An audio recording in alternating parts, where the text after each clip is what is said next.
Daniel. Chapter 5. Belshazzar the king made a great feast for 1,000 of his lords, and he drank wine before the 1,000. Belshazzar, under the influence of the wine, commanded men to bring the gold and silver vessels that Nebuchadnezzar his forefather had taken out of the temple which was in Jerusalem, that the king and his lords, his wives, and his concubines might drink from them. Then they brought the golden vessels that had been taken out of the temple of the house of God, which was in Jerusalem, and the king and his lords, his wives, and his concubines drank from them.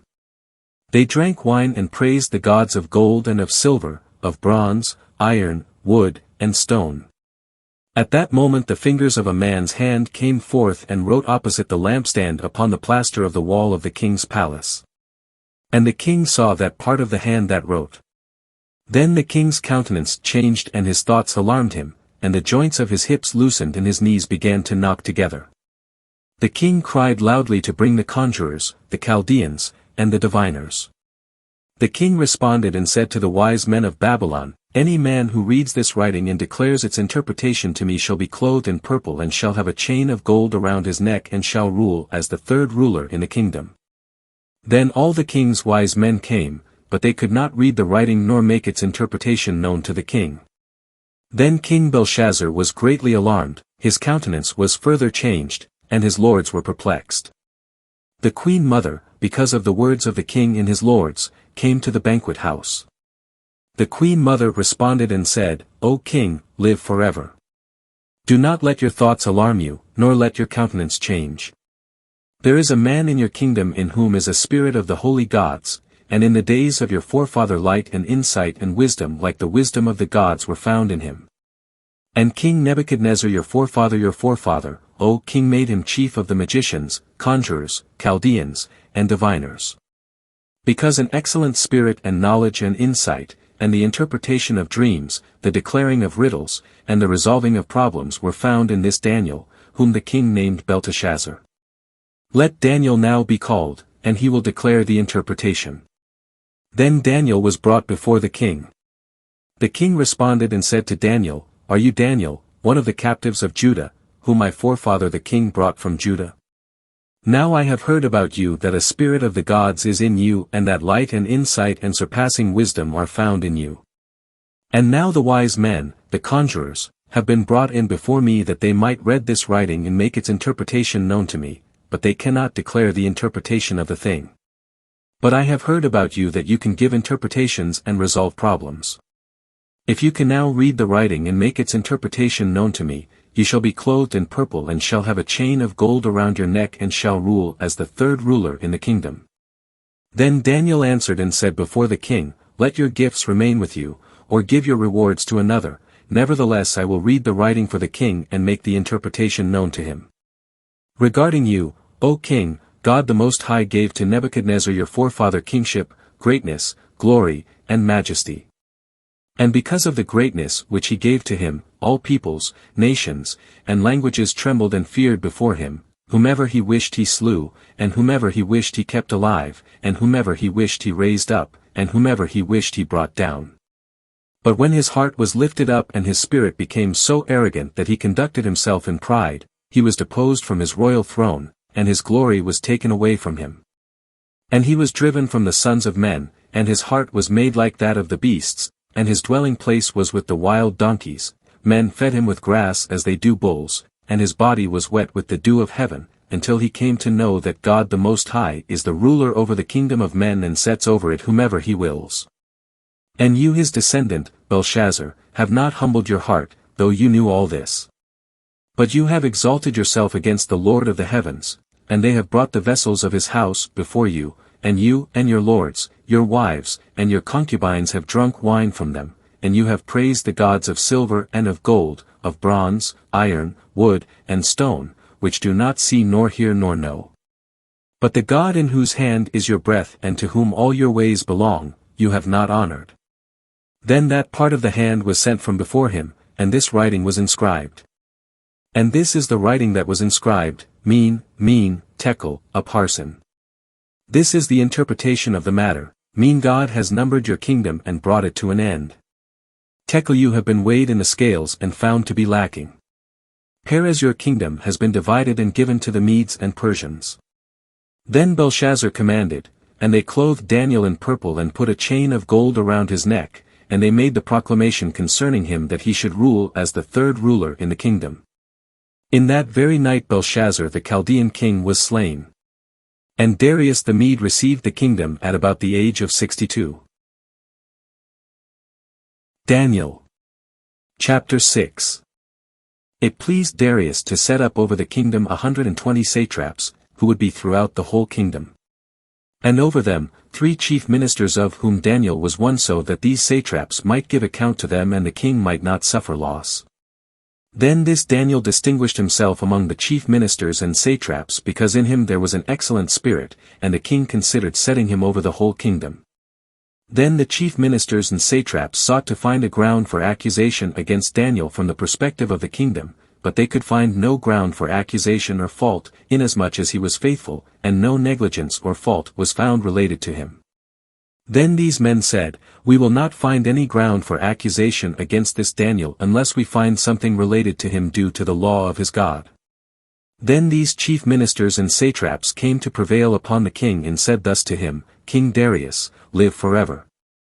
All the chief ministers of the kingdom, the prefects and the satraps, the counselors and the governors, have taken counsel together that the king should establish a statute and make firm an edict that anyone who makes a petition within the next 30 days to any god or man besides you, O king, shall be cast into the lion's den. Now, O king, establish the edict and sign the writing, so that it is not changed, according to the law of the Medes and Persians, which cannot pass away." Therefore King Darius signed the writing, that is, the edict.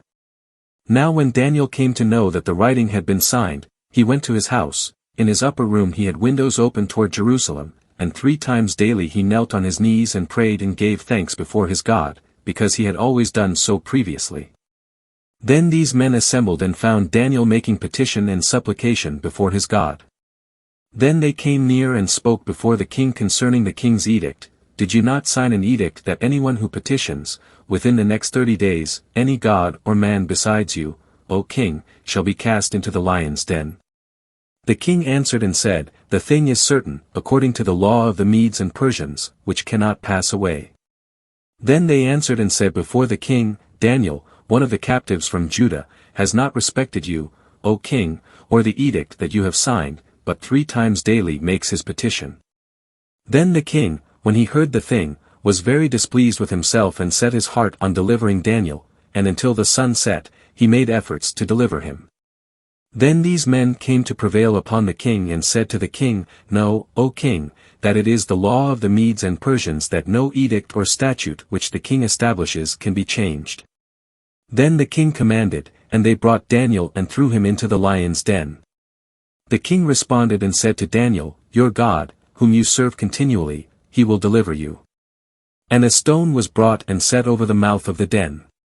And the king sealed it with his signet ring and with the signet rings of his lords that nothing might be changed regarding Daniel. Then the king went to his palace and spent the night fasting, and no entertainment was brought before him, and his sleep fled from him. Then the king arose at dawn at the first light, and went in haste to the lion's den. And when he had come near the den, he shouted to Daniel with a sad voice. The king responded and said to Daniel, "O Daniel, servant of the living God, has your God, whom you serve continually, been able to deliver you from the lions?" Then Daniel said to the king, "O king, live forever.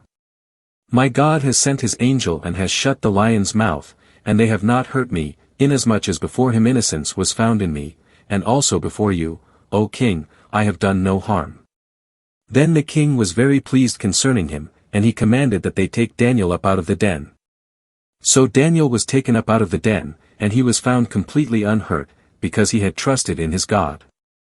Then the king commanded, and they brought those men who had accused Daniel and threw them into the lion's den, them, their children, and their wives, and they had not reached the bottom of the den before the lions overpowered them and crushed all their bones. Then Darius the king wrote to all the peoples, nations, and languages that dwell in the whole land, "May your peace abound. I make a decree that in all the dominion of my kingdom men tremble and fear before the God of Daniel, for he is the living God and enduring forever, and his kingdom is one which will not be destroyed, and his dominion will be unto the end." He delivers and rescues, and he does signs and wonders in heaven and on earth. It is he who has delivered Daniel from the power of the lions. And this Daniel prospered in the reign of Darius and in the reign of Cyrus the Persian. Daniel. Chapter 7. In the first year of Belshazzar the king of Babylon, Daniel saw a dream and visions of his head upon his bed. Then he wrote down the dream, he related the sum of the matters. Daniel responded and said, I was watching in my vision by night, and there were the 4 winds of heaven, stirring up the great sea. And 4 great beasts came up from the sea, each different from the other. The first was like a lion and had the wings of an eagle. I watched until its wings were plucked and it was lifted up from the earth and made to stand on 2 feet like a man, and a man's heart was given to it. And there was another beast, a second one, resembling a bear. And it was raised up on one side, and 3 ribs were in its mouth between its teeth, and they said thus to it, Arise, devour much flesh. After this I watched and there was another beast, like a leopard, and it had 4 wings of a bird on its back, and the beast had 4 heads, and dominion was given to it. After this I watched in the night visions, and there was a 4th beast, dreadful and frightful and exceedingly strong, and it had large iron teeth, it devoured and crushed and trampled down the remainder with its feet, and it was different from all the beasts that were before it, and it had 10 horns. I was considering the horns, then there was another horn, a small one, which came up among them, and 3 of the first horns were uprooted from before it. And there were eyes like the eyes of a man in this horn and a mouth speaking great things. I watched until thrones were set, and the Ancient of Days sat down. His clothing was like white snow, and the hair of his head was like pure wool, his throne was flames of fire, its wheels, burning fire. A stream of fire issued forth and came out from before him. Thousands of thousands ministered to him, and 10,000s of 10,000s stood before him. The court of judgment sat, and the books were opened. I watched then because of the sound of the great things that the horn was speaking, I watched until the beast was slain and its body was destroyed and given to the burning fire. And as for the rest of the beasts, their dominion was taken away, but an extension of life was given to them for a season and a time. I watched in the night visions, and there with the clouds of heaven one like a son of man was coming, and he came to the Ancient of Days, and they brought him near before him.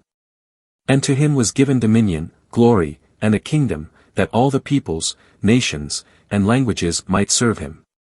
His dominion is an eternal dominion, which will not pass away, and his kingdom is one that will not be destroyed. As for me, Daniel, my spirit within me was distressed, and the visions of my head alarmed me. I came near to one of those standing by and asked of him the exact meaning of all this. So he told me and made the interpretation of the things known to me. These great beasts, which are 4 kings who will arise from the earth. But the saints of the Most High will receive the kingdom and possess the kingdom forever, indeed, forever and ever. Then I wished to know the exact meaning of the 4th beast, which was different from all the others, exceedingly dreadful, with its teeth of iron and its claws of bronze, which devoured, crushed, and trampled under the remainder with its feet. And of the 10 horns that were on its head, and the other horn that came up, and before which 3 horns fell, even that horn that had eyes and a mouth speaking great things and whose appearance was greater than that of its companions. I watched and that horn waged war with the saints and prevailed against them. Until the Ancient of Days came, and judgment was given to the saints of the Most High, and the time came when the saints possessed the kingdom. Thus he said, the 4th beast will be the 4th kingdom upon the earth, which will be different from all the other kingdoms, and it will devour the whole earth and tread it down and crush it. And as for the 10 horns, out of this kingdom 10 kings will arise, and another will arise after them, and he will be different from the previous ones, and he will subdue 3 kings.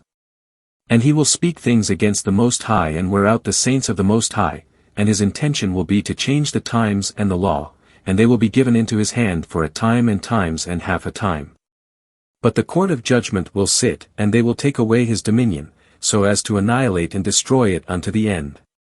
And the kingdom and dominion and the greatness of the kingdoms under the whole heaven will be given to the people of the saints of the Most High, his kingdom is an eternal kingdom, and all the dominions will serve and obey him.